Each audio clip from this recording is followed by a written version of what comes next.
Samajwadi party जब भी सत्ता में आई, और इसलिए तो हम कहते हैं देख सफाई बिटिया घबराई।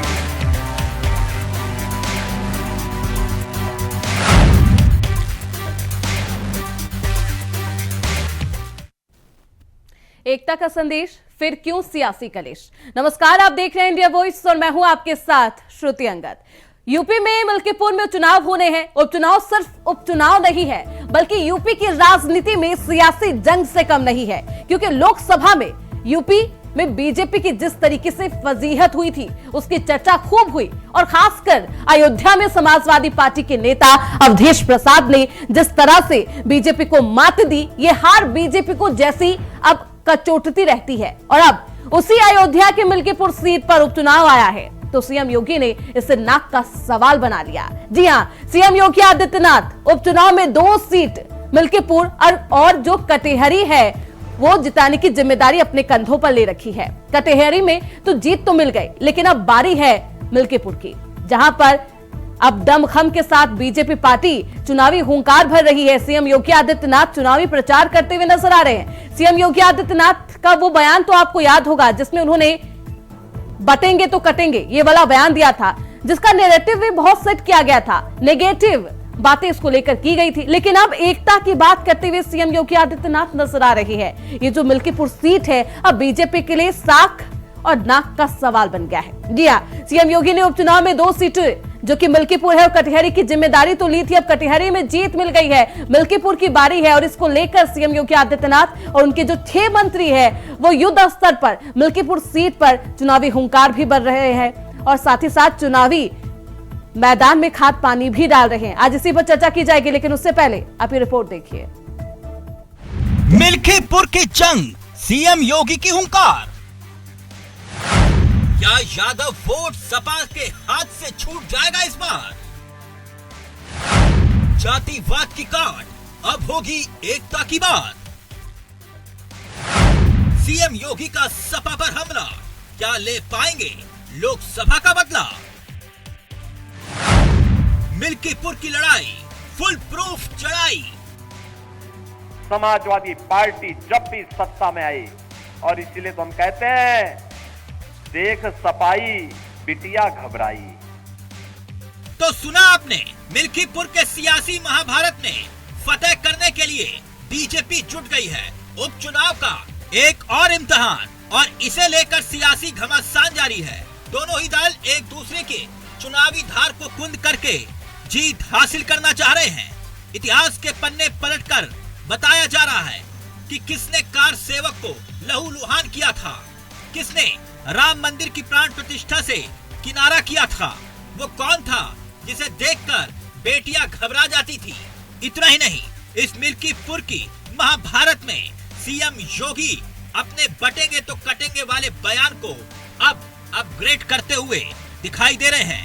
मलकीपुर सीट से एक नया सियासी संदेश दिया है।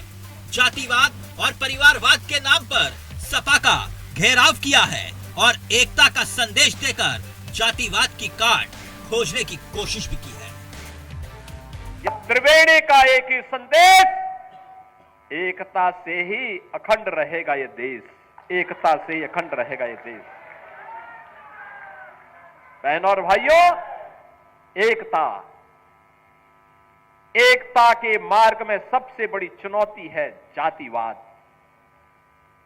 सबसे बड़ी चुनौती है परिवारवाद, और आज उसी परिवारवाद पर प्रहार करने के लिए मैं आपके पास आया हूं। उसी जातिवाद पर प्रहार करने के लिए मैं आपके पास आया हूं, आपसे अनुरोध करने के लिए, आपसे अपील करने के लिए। आपके विकास में बाधा है ये परिवारवाद और जातिवाद की राजनीति। आपके विकास में बाधा है ये बांटने की राजनीति।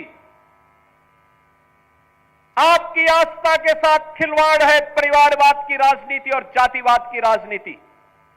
ये जातिवाद की राजनीति वे लोग कर रहे हैं, ये परिवारवाद की राजनीति वे लोग कर रहे हैं जिन्होंने केवल और केवल अपने परिवार की चिंता की।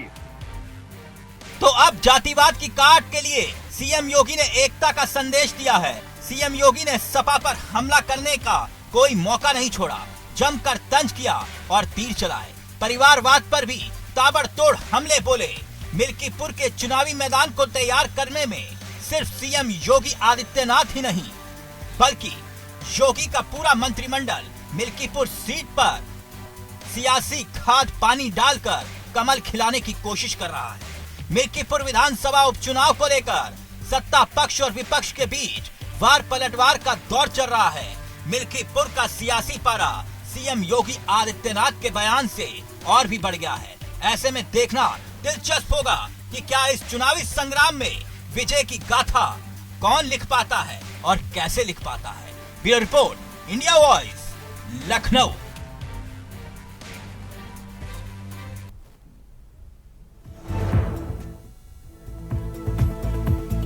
तो मिल्कीपुर में उपचुनाव है, ऐसे में सियासी तापमान भी अपने चरम पर पहुंच चुका है। हमारे साथ हमारे खास मेहमान जुड़ चुके हैं। परिचय करवा देती हूँ। शांत प्रकाश जाटव है, नेता है बीजेपी के। रतन तिवारी है, नेता है कांग्रेस के। पूजा मिश्रा है, स्पोक पर्सन है समाजवादी पार्टी की। सबसे पहले मैं जाटव जी आपके पास ही आऊंगी। जाटव जी, जिस तरीके से अयोध्या की फैजाबाद सीट बीजेपी के हाथ से खिसक गई, उसके बाद से मिल्कीपुर की जो ये सीट है, जो ये उपचुनाव है, वो बीजेपी की प्रतिष्ठा का सवाल बन गया है। आप देख ही सकते हैं 6 मंत्री है जो युद्ध स्तर पर वहां पर चुनावी मैदान में खाद पानी डाल रहे हैं। दूसरी तरफ सीएम योगी आदित्यनाथ लगातार हुंकार भर रहे हैं, जीत का मंत्र अपने कार्यकर्ताओं को भी दे रहे हैं, मंत्रियों को भी दे रहे हैं। मिल्कीपुर सीट इस पर जो चुनाव है, भारतीय जनता पार्टी किसी भी चुनाव को पूरी शिद्दत के साथ में और जीतने के लिए हम लोग जो है चुनाव लड़ते हैं, औपचारिकता से नहीं। और ये सीट जो है वो हमारे लिए जीतना है, ये हमारा पूर्ण मकसद भी है। और इस कारण से तो मिल्कीपुर सीट जाटव जी क्या प्रतिष्ठा का सवाल बन गई है बीजेपी के लिए? चुनाव है, चुनाव में अगर चुनाव में भागीदारी कर रहे हैं तो जीतना है और जीतना ही मकसद होना चाहिए। प्रतिष्ठा का विषय नहीं है। प्रतिष्ठा, देखिए, प्रतिष्ठा का तो यह है कि एक आध सीट से कहीं सरकार गिर रही हो, आ रही हो, जा रही हो, ऐसा नहीं है। चुनाव है, चुनाव लड़ना है और चुनाव लड़ना है तो उसमें जीत हासिल करनी है। मतलब आम चुनाव की तरह ही सारे दांव जो वो अपनाने पड़ेंगे, सारे वो काम जो हमने किए हैं वो वहाँ की जनता को बताने पड़ेंगे। किसी प्रकार से भ्रम जैसे लोकसभा में समाजवादी पार्टी और इंडिया अलायंस ने जो लोगों के बीच में फैलाया था, उस प्रकार के भ्रम से भी लोगों को अवगत करा के रखना पड़ेगा। उपचुनाव में, उसके बाद में जो सीटों पर उपचुनाव हुआ तो प्रदेश की जनता ने देख लिया और पूरी तरीके से देख लिया उन्होंने कि इंडिया अलायंस ने झूठे वायदे किए, इनकी बस कुछ नहीं है, उनका साथ छोड़ा। और जिस पर ये पूरा दम रखते थे कि मुझे वोट हमारा है, इतनी बड़ी तादाद में जो है उपचुनाव का जिक्र किया है जाटव जी ने, पूजा मिश्रा जी, तो कटिहारी सीट भी आपके हाथों से निकल गई। क्या कटिहारी सीट मात्र ट्रेलर थी? मिल्कीपुर सीट जो कि पारंपरिक सीट मानी जाती है समाजवादी पार्टी की, अब वो पूरा पिक्चर आप देखिएगा 8 फरवरी को। श्रुति जी, आपको नमस्कार और पैनल प्रवक्ताओं को भी मेरा नमस्कार। अभी आपने भाजपा के प्रवक्ता को सुना, उन्होंने बोला कि ये चुनाव है और चुनाव में जो है जीतने के लिए कुछ भी करना पड़ता है, जो भी हथकंडे अपनाने होते हैं। और वही जो है बाई इलेक्शन में देखने को मिला था, जो इससे पहले वो 9 सीटों पे जो हुए थे। और वहाँ पे आप जो कटहरी की बात कर रहे हो, जब आप वोटर्स को मतस्थल तक ही नहीं जाने देंगे, वो मतस्थल तक पहुंचेंगे नहीं और उनका वोट पड़ जाएगा, फिर तो जो है मुबारक हो। ऐसे आपके हथकंडे, फिर चुनाव थोड़े हो गया, फिर तो ये युद्ध हो गया हुआ है कि युद्ध में अगर किसी की जानें चली जाती हैं तो चली जाए, हम तो जीत कर रहेंगे। वो चुनाव नहीं कहते हैं उसको युद्ध कहा जाता है, परिभाषा को बदल लीजिए। और मिल्कीपुर की अगर मैं बात करती हूँ तो अगर जो है जो चुनाव होगा, अगर चुनाव पारदर्शी तरीके से हो, वोटर्स को जाने दिया जाए। श्रुति जी, देखिए, लोकतंत्र की बड़ी खूबसूरती होती है कि सब चुनाव लड़े, वोटर जाए, वोट डाले और 2 ही परिणाम आना होता है। आप या तो जीतोगे या तो हारोगे, या तो आपको जनता का मत मिलेगा या नहीं मिलेगा। तो ये तब सही लगेगा ना जब जनता जाए और जनता क्या चाहती है वो पता चले। वैसे थोड़े नहीं कि जो है बंदूक की नोक पे जनता को रोका जाए, उनको प्रताड़ित किया जाए, वो पोलिंग बूथ तक ना जा सके। तो इस तरीके के कृत्य करके मुझे लगता है कि इसे चुनाव नहीं कहते हैं। मिल्कीपुर में सरकार जो है कुछ काम की नहीं हुई। अभी माननीय मुख्यमंत्री जी आज भाषण दे रहे थे, पर उन्हें भाषण में ये नहीं बताया कि मैंने मिल्कीपुर के लिए ये किया, मैंने मिल्कीपुर के लिए वो किया। नहीं किया ही नहीं है तो बताएंगे कहाँ से। और मुझे लगता है पहले इनको जरूरत है अपने घर को देखने की। इनके यहाँ पे जो है प्रत्याशी उठा करके लेकर के आए बाहर से मिल्कीपुर के, और जो इनके पूर्व विधायक रहे हैं वही जो है वहाँ पे उनके नामांकन में नहीं जाते, उनके पूरे समर्थक नामांकन में नहीं जाते। इनको लुकआउट करने की जरूरत है कि वहाँ पे इनके पूर्व विधायक और मंत्री की गाड़ी टकराती है आपस में, वो वहाँ पे तू मैं कर रहे होते हैं और यहाँ पे कह रहे कि हम सारे हथकंडे अपनाएंगे, वहाँ पे चुनाव जीतेंगे। मुझे लगता है पहले ये हथकंडे अपनाइए जो आपके लोग वहाँ पे बिल्कुल तू मैं कर रहे हैं, लड़ रहे हैं। चलिए तू मैं की कहानी तो दोनों ही खेमे में है, जनता तो दोनों ही खेमे को देख रही है। लेकिन रतन तिवारी जी हमारे साथ मौजूद है, कांग्रेस के नेता है, यहाँ भी तू मैं की कहानी बेहद अवगत होंगे मुझे लगता है तिवारी जी। क्योंकि आपकी ही सहयोगी दल की नेता बता रही हैं, विकास की बात कह रही है कि विकास के बारे में बात नहीं की सीएम योगी आदित्यनाथ ने, लेकिन अयोध्या में जो विकास हुआ वो तो जनता देख रही है। इतने साल के बाद वहां पर विकास हुआ है, राम मंदिर बना। अब विकास की जो गाथा है वो बीजेपी सरकार लिख रही है, उसे सुना भी रही है। लेकिन ऐसा तो नहीं था कि कोर्ट ने सिर्फ राम मंदिर बनाने से वो जो विवाद था उस पर ही रोक लगाई गई थी। ऐसा तो नहीं था कि अयोध्या में कहा था कोर्ट ने कि नहीं विकास भी मत करिए, उसको भी ताखा पर रख दीजिए। देखिए, सबसे पहले मैं आपको नमस्कार करता हूँ, अपने दोनों मित्रों को नमस्कार।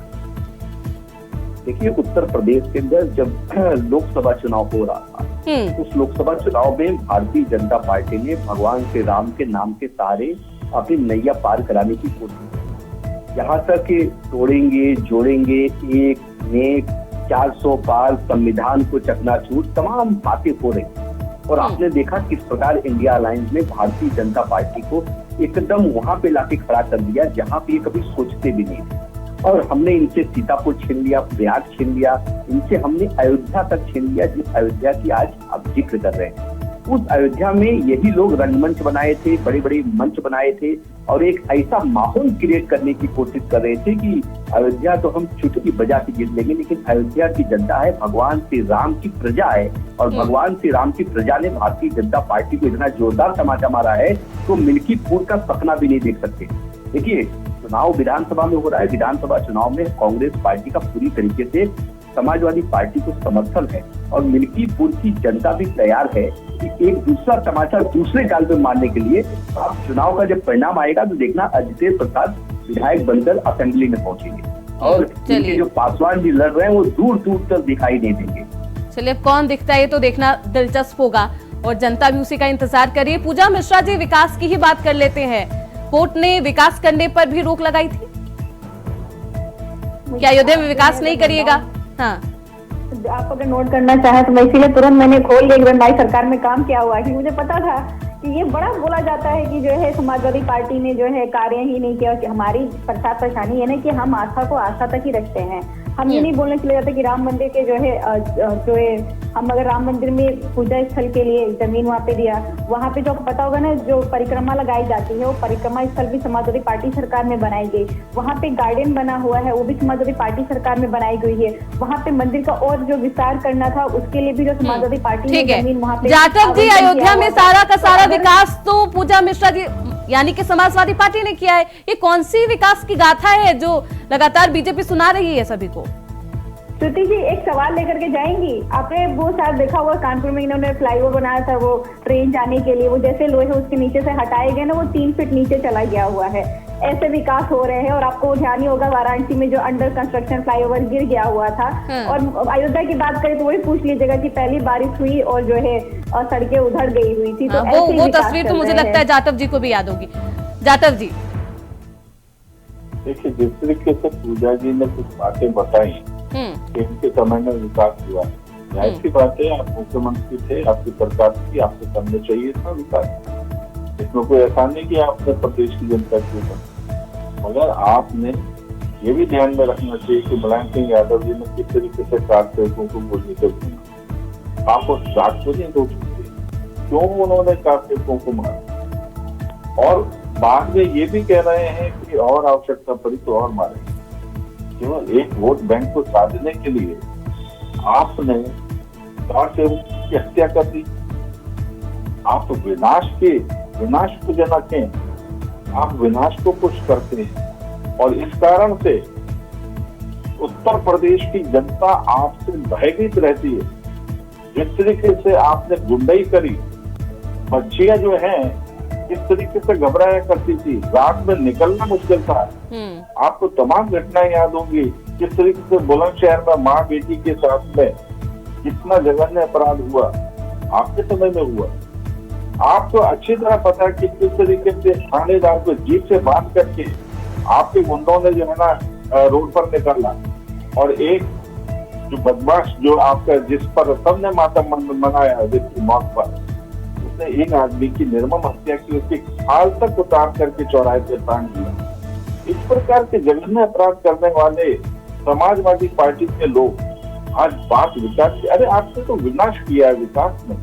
और इसलिए पूजा मिश्रा जी, आप इन विकास और विनाश में बहुत अंतर है। और आज जवाब आपको देना, मैं एक जवाब देते चलती हूँ ना, ज्यादा बेहतर होगा। इन्होंने जो ठीक है, वो बयान पर भी पलटवार कर दीजिएगा। देख सपाई बिटिया घबराई, सीएम योगी आदित्यनाथ का ये बयान है, बार बार देते हैं। हाँ, मैं पूरे आपको एक जवाब देते चलती हूँ। इन्होंने कार सेवकों की बात की, हालांकि सुप्रीम कोर्ट और हाई कोर्ट ने जो है वहाँ पे सदे नेताजी को क्लीन चिट दे दिया और उनकी सरकार ने जो पद्म भूषण दिया। उस वक्त 30 लोगों की मृत्यु हुई थी। श्रुति जी, आपको पता होगा 92 में जो है सरकार बदलती है, भाजपा की सरकार बनती है और फिर वो जो जिसको माननीय सदे नेताजी ने रोका था, जिस घटना को होने से वो घटना होती है और 7 महीने तक दंगा चलता है और 2000 लोगों की मृत्यु होती है। ये सरकारी आंकड़े बताते हैं। तो आप कल्पना करिए जो है वो जो है नेताजी ने किस तरीके से रोका होगा कि 30 लोगों की मृत्यु होकर के रुक जाती है। 2000 जो संख्या जो है भाजपा सरकार में हुई, जो 7 महीने तक जो दंगा चला, उस दंगा को उन्होंने कैसे संभाला होगा कि नहीं होने दिया। जो उस वक्त जरूरी रहा होगा उसमें क्या उन्होंने किया होगा, तभी जाकर के सुप्रीम कोर्ट और हाई कोर्ट से जो है उनको वहां से बरी किया गया हुआ है। और ऐसी घटना नहीं होनी चाहिए थी। जो 2000 लोग की मृत्यु हुई भाजपा की सरकार में, वो नहीं होना चाहिए। तो वो वही रोकने का प्रयास जो है सदे नेताजी करते रहे। उसके बाद में आ जाते हैं बिटिया घबराई। एनसीआरबी के आंकड़े बता रहे हैं कि उत्तर प्रदेश में जो है महिलाओं के खिलाफ अपराध बढ़ा हुआ है। भगवान ही जाने कि कहाँ पे महिलाएं सुरक्षित हैं इनके अकॉर्डिंग। और उसके बाद में बात कर ली जाए हाथरस की, वो हाथरस भूल गए क्या? आप बेटी को देखने भी नहीं दिए। रात के 2 बजे आपने जो है मीडिया को बाहर रोक करके जला दिया था। आप जो है ब्रिजभूषण शरण के बेटे को टिकट दे रहे हैं क्योंकि उनको पर जो आपराधिक मुकदमे हो रखे हुए हैं। इन सबको कर लीजिए, संभाल लीजिए, ज्यादा सही। जो भी मैं नहीं कहती हूँ कि किसी के सरकार के समय में अगर अपराध हुआ तो सही है, हमारे सरकार के समय में अपराध हुआ गलत है और हमें शायद उसका खामियाजा भुगतना पड़ा, हम सरकार से बाहर रहे। इसका से निकल कर नहीं आता कि आप मल्टीफोल्ड जो है उसको अपराध को बढ़ाते चले जाओगे। और भी आपने जहाँ देखी सफाई वहाँ बिटिया सफाई, यहाँ तो ये दिख रहा है कि अगर जो है जहाँ पे भाजपा की सरकार वहाँ बिटिया घबराती रहे, क्योंकि वहाँ पे न्याय तो होने वाला है नहीं। जहाँ जहाँ भाजपा की सरकार आप उठा करके देख लेंगी तो आपको पता चलेगा कि गुंडागर्दी जो है बढ़ी हुई है। आप एक इनका नारा चलता है ना कि या तो जो है अपराधी जेल चले गए हैं, तो इनके यहाँ पे मतलब फैक्ट है, या तो अपराधी जेल चले गए हुए हैं या तो भाजपा में शामिल हो गए हैं। यही 2 कार्य में हुआ है। अगर आपको अपराधी जेल में नहीं दिख रहे हैं वो भाजपा में है। रतन तिवारी जी, 2013 में जो मुजफ्फरनगर में दंगे हुए थे वो याद है ना पूजा जी? बिल्कुल, विक्रम सिंह सैनी जो है भाजपा के विधायक उसके आरोपी थे, बिल्कुल याद है मुझे। मारे गए थे और देखो और मुझे 1978 का भी दंगा याद है जहाँ पे 184 लोग मारे गए थे। जनता पार्टी की सरकार थी, राम नरेश यादव मुख्यमंत्री थे, मुझे वो भी पता है। मैंने कहा ना कि जब जो है अभी वर्तमान जितना टेक्नोलॉजी हाई है, आप चाहे तो लोकेशन ट्रैक कर सकते हैं। आपको विधायक और सांसद बनाने के लिए भले रेपिस्ट आप बना देंगे। आपने घोषित किया जिस तरीके से आपने 2013 में जो गुंडाई करी और जो दंगे हुए उस चीज को कैसे बुला सकते? आपके ही विधायक जो आरोपी रहे, विक्रम सिंह सैनी आपके विधायक आरोपी रहे। आपके तरीके से जो है हमने प्लान नहीं किया जिस तरीके से आपने दंगे प्लान किए, बहराइच के दंगे हो जाए, चाहे संभल में स्टॉर्म पेल्टिंग हो जाए, आपने प्लान करके किए। आपकी जो हालत हुई है ना उपचुनाव में, आप जो लोकसभा में आप पीठ थपथपा रहे थे झूठ के बूते पर, 85 तो देखिए जनता का अपमान ना करिए। मैं हमेशा कहती हूँ कि जनता का अपमान ना किया करिए। जनता ने अगर आपको वोट दिया तो उनको लगे होंगे कि आपके मुद्दे उनसे अलाइन करते हैं, और जनता ने समाजवादी पार्टी को वोट दिया है तो समाजवादी पार्टी के मुद्दे उनसे अलाइन करते हैं। यहाँ बैठ करके आप जनता का अपमान जब कर रहे होते तो आपको लज्जा करनी चाहिए। जनता का मैंडेट है और कोई किसी की भगवती नहीं है। आपको लगता है ये आपका वहम है, जनता का वहम तोड़ेगी। आप जो राजशाही लाना चाह रहे हैं ना कि 22 को 22 आपने बोला ना कि सारे हथकंडे अपनाएंगे। जनता अगर आप इसी तरीके से हथकंडे अपनाते रहेंगे तो आपको हथकंडे से मुक्त कर देगी और उत्तर प्रदेश से भी मुक्ति दे देगी। उत्तर प्रदेश आपने चलिए आप सुझाव दे सकते मुक्ति को रोका नहीं जा सकता है। जनता गुमराह नहीं होती है, जनता गुमराह नहीं होती, जनता सब जानती है और जनता सब देखती है। जनता ये देख रही है कि उत्तर प्रदेश के मुख्यमंत्री जाते हैं वहाँ पे वादा नहीं करते हैं कि मैं जो मिल्कीपुर में ये करूंगा। अरे भाई साहब आप मुख्यमंत्री हैं, आप मिल्कीपुर में जनसभा करने के लिए गए थे, कुछ अच्छा मैसेज दे देते, कुछ उनको सौगात दे करके चले जाते, लेकिन नहीं, आपको ना तो उनको सौगात देना ना उनके लिए कार्य करना है। आप बैठ करके वहाँ पे सिर्फ विपक्ष को बुरा करने के लिए चले जाएंगे, विपक्ष के पीछे छुप जाएंगे। जनता ये देख रही है कि जिनके हाथ में कार्यभार है वो कार्य ना करके विपक्ष के पीछे छुपने का प्रयास कर रहे हैं, तो जनता वो भी देख रही है। एक बार आप बिना जो है प्रशासन का इस्तेमाल किए हुए, बिना बंदूक दिखाए हुए बाई इलेक्शन करके तो देखिए, जानिए तो सही कितने पानी में है आप, जानिए तो सही आप जो है कि पानी में कितने हैं। आपके भी बेहतर होगा और लोकतंत्र के लिए भी बेहतर होगा। और उन्होंने ये भी लोकतंत्र को परेशान कर रहे हैं और जनता को परेशान कर रहे हैं। आप कांग्रेस के खेमे के साथ बैठते थे और आज वही खेमा जो है वो इस तरफ दूसरे मोहल्ले में आकर के बैठ रहा है। आपस में बन नहीं रही, आपस में आप लोगों के घर देखिए जिनके घर जो है मारा करते। आप पूछे पूर्व विधायक कहाँ है, मंत्री कहाँ है, आपस में लड़। चलिए ठीक है, रतन तिवारी जी मिल्कीपुर की जनता की बात कर लीजिए, उनकी मंशा क्या है वो देख लीजिए ना। ठीक है, लेकिन अभी जाटव जी ने कहा आप समर्थन दे रहे हैं, लेकिन आपकी तो आपस में ही नहीं बन रही है। मैं जवाब देता हूँ। देखिए, हमारे 80 साल के बुजुर्ग चैनल पे आके जब झूठ बोलते हैं ना तो बड़ा दुख होता है। इनसे पूछिए कि मणिपुर में महिलाओं के साथ जो हर्ष हो रहा है, आज भी हो रहा है, उस पे इनकी डबल इंजन की सरकार कुछ नहीं बोलती और ये बोलते आपस में नहीं बन रही है। अरे भैया, जेडीयू तो आपकी है ना, लेकिन मणिपुर में समर्थन वापिस ले ली सरकार से, उस पे आप नहीं बोलेंगे। अरे आप ये बताइए नाम रखा हुआ है। देखिए, आप एक बुजुर्ग इंसान है, मैं आपकी बड़ी इज्जत करता हूँ। आप एक बुजुर्ग इंसान है, 80 साल के बुजुर्ग इंसान है, मैं बड़ी इज्जत करता हूँ। कृपया करके झूठ मत बोलिए चैनल पे आगे। आप ये बताइए कि मणिपुर में महिलाओं के साथ जो दुष्कर्म हो रहे हैं, आज भी हो रहे हैं, उस पे आपकी डबल इंजन की सरकार क्या कर रही है। और उत्तर प्रदेश की बात करते हैं, उत्तर प्रदेश में अखिलेश यादव जी ने तो लैपटॉप दे दिया था महिलाओं को। जॉर्ज सोरोस की भी गई गाड़ी, यादव जी ने जॉर्ज सोरोस की वहाँ पर भी जो है ना सरकार बदल गई है। अब जॉर्ज सोरोस के बाद अब उसके गाने बंद कर दो, उसके बताए गाने बंद कर दो। अब आपके पास तो कुछ नहीं बचा, सुनते ही नहीं। आप देखिए बुजुर्ग इंसान से हम मुंह नहीं लगना चाहते, लेकिन बुजुर्गों के पास एक्सपीरियंस होता है। नहीं, ऐसा नहीं लगता आपको तिवारी जी? ज्यादा ज्ञान होता है। हम जब भी सलाह लेने जाते हैं तो अपने वरिष्ठ लोगों के पास ही जाते हैं। के बाद इनको घर पे बैठाने का काम कर दिया है, भारतीय जनता पार्टी के एजेंडे में शामिल है। तो ये 80 साल के बुजुर्ग चैनल पे आके झूठ बोलेंगे तो हम झूठ सुनेंगे? आप बताइए क्या झूठ है? विकास नहीं हुआ अयोध्या में? नहीं, ये मणिपुर का मत क्यों नहीं बोलते? ये बताइए। ठीक है, अभी मुद्दे पे ही रहते हैं, इसी टॉपिक पे रहते हैं। अयोध्या में विकास हुआ होता, अगर अयोध्या में विकास हुआ होता तो इनकी लोकसभा की सीट जीत जाते हैं सब। उत्तर प्रदेश में इनकी क्या हद हो गई? यही कांग्रेस पार्टी और समाजवादी पार्टी ने मिलकर तो चुनाव लड़ा था ना। और अयोध्या में जो काम हुआ है उसके आधार पे हम लोग जनता के बीच में जा रहे हैं। जो लोकतंत्र पे प्रहार किया जा रहा है, जो संविधान को चकनाचूर करने का प्रयास किया जा रहा है, जो जात को जात से लड़ाया जा रहा है, भाई को भाई से लड़ाया जा रहा है, जो एक हिंदू मुसलमान करने की कोशिश की जा रही है, हम उसके विरोध में काम कर रहे हैं। हम जनता को ये बताने जा रहे हैं कि भारतीय जनता पार्टी आपके आने वाली पीढ़ी के लिए खतरा है और भारतीय जनता पार्टी इस देश को चकनाचूर करना चाहती है। इसके लिए समझदारी दौर करिए, भड़कावे को मत आइए। भगवान श्री राम आपके हैं, भगवान श्री राम हमारे हैं, भगवान श्री राम सबके हैं। और अयोध्या में भगवान श्री राम जन्मस्थली है, है और उनकी प्रजा जो है समझदार है, उनकी प्रजा जो है भारतीय जनता पार्टी को दूसरे गाल पे भी टमाटर मारने जाती है। लेकर के वहाँ पर स्नान करके आए, इसे कहते हैं एकता। वो आपकी तरह नहीं कि जो आपने जिस तरीके से को लेकर भी सीएम योगी आदित्यनाथ ने हमला बोला है, जात पात के नाम पर नहीं बंटने का सजेशन दे डाला है। आजम खान तो गए, ये जातिवाद की राजनीति करती है, परिवारवाद की राजनीति की जाती है। परिवारवाद अगर मैं गिनाने लगूंगा तो कहते हैं पूजा मिश्रा जी, महाराष्ट्र से लेके उत्तर प्रदेश से लेके कहते हैं कि किस तरीके से मिलजुल करके त्योहार मनाया जाता है। ठीक है, रतन तिवारी जी, आप पूजा मिश्रा जी को बोलने का मौका दीजिए। हाँ, पूजा मिश्रा जी।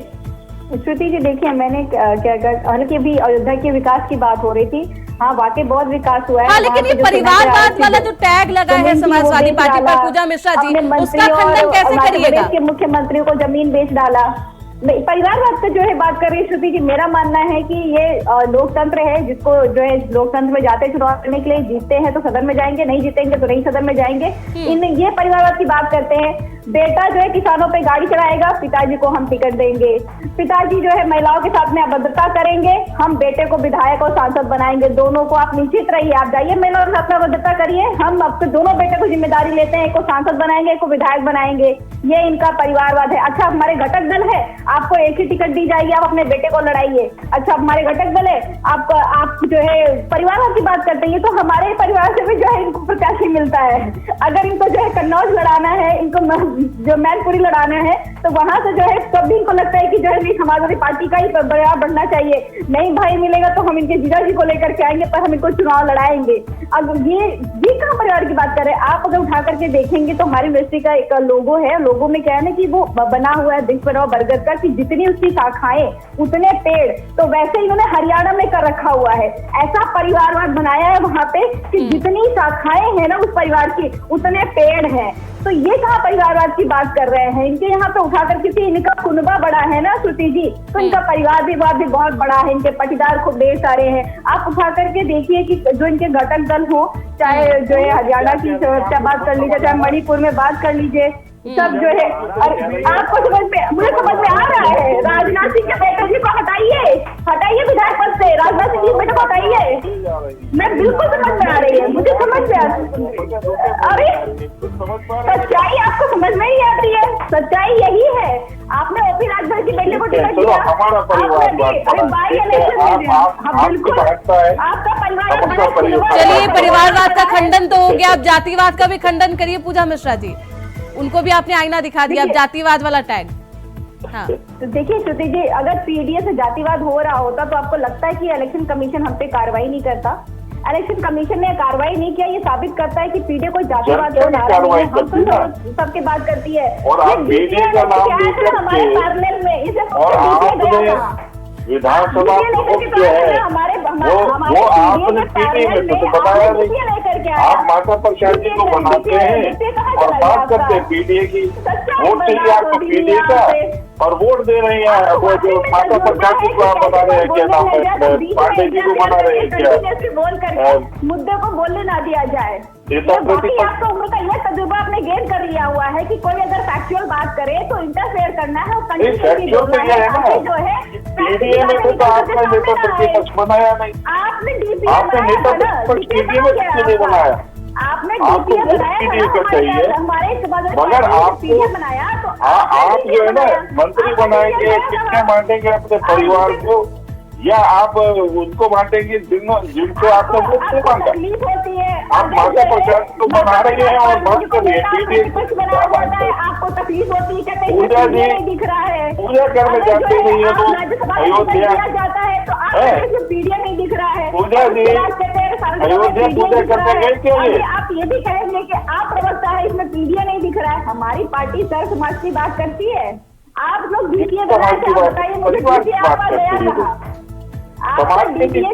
बताइए मुझे। नहीं, मुझे बस एक जवाब का जवाब दे दीजिए, आपका डीपीए कहाँ गया?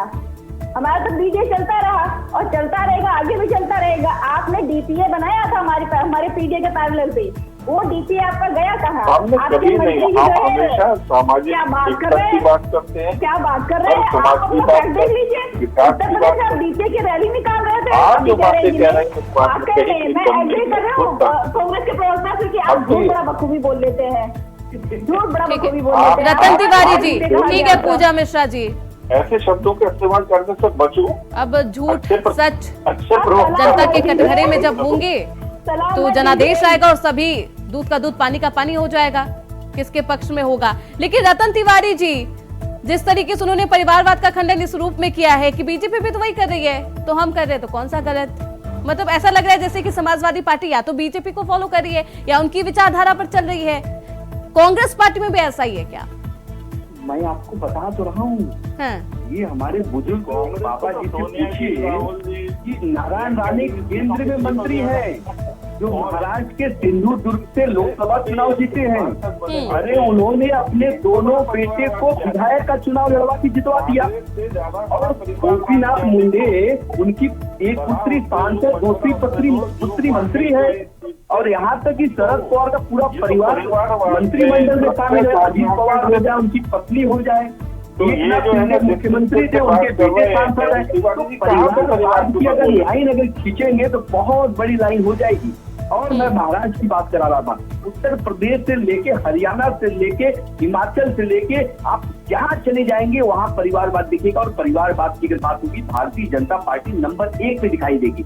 ये बुजुर्ग बाबा जनन त्यागी जब झूठ बोलते हैं तो उसी झूठ में खुद फंस जाते हैं। मैं इनसे कहता हूं कि आप हार मान लीजिए, मिल्कीपुर में आपका कुछ होने वाला नहीं है। वहां खामखा योगी जी को भेज रहे हैं उनकी बेइज्जती करवाने के लिए, आप सरेंडर कर दीजिए। वहां अजितेश प्रसाद जी विधानसभा में पहुंचने जा रहे हैं और पूरी तैयारी हो चुकी है।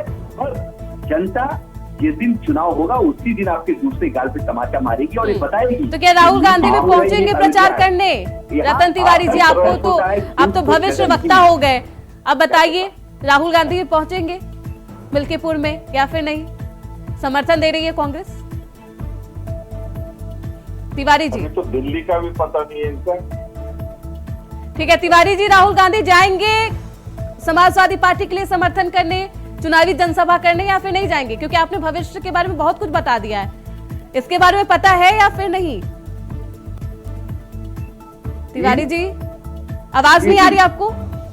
आ रही बताइए। राहुल गांधी जाएंगे जनसभा करने समाजवादी पार्टी के समर्थन में? देखिए, अगर राहुल गांधी जी को बुलाया जाएगा तो निश्चित तौर पे वहाँ पे जाएंगे, लेकिन मुझे नहीं लगता कि राहुल गांधी जी को वहाँ पे जाने की जरूरत है। वहाँ एक तरफा चुनाव हो रहा है और वहाँ पे समाजवादी पार्टी चुनाव जीतने जा रही है। वहाँ के कार्यकर्ताओं ने मजबूती से काम करना स्टार्ट किया है। वहाँ पे कार्यकर्ता चुनाव लड़ रहे हैं और एक कार्यकर्ता समाजवादी पार्टी के लिए मेहनत कर रहा है और वहाँ राहुल गांधी जी की जरूरत नहीं है। वहाँ पे योगी जी जरूरत ही नहीं है। चलिए ठीक है, इसी बात को मान लिया जाता है। समय का अभाव है, समय इजाजत नहीं दे रहा। बहुत शुक्रिया आप सभी का, शांत प्रकाश जाटव जी आपका, रतन तिवारी जी, पूजा मिश्रा जी, चर्चा में बने रहने के लिए, अपनी बातों को रखने के लिए। तो ये मिल्कीपुर की जो जंग है वो और भी दिलचस्प हो चली है। कांग्रेस पार्टी समाजवादी पार्टी का समर्थन दे रही है तो वही सीएम योगी आदित्यनाथ एकता का संदेश दे रहे हैं। अब जनता किस पर भरोसा करेगी? समाजवादी पार्टी को अपना जनादेश देती है, अपना आशीर्वाद देती है, या फिर बीजेपी को? देखना बेहद दिलचस्प होगा। इसी के साथ इस चर्चा में बस इतना ही। देखते रहिए इंडिया वॉइस। समाजवादी पार्टी जब भी सत्ता में आई, और इसलिए हम कहते हैं देख सफाई बिटिया घबराई।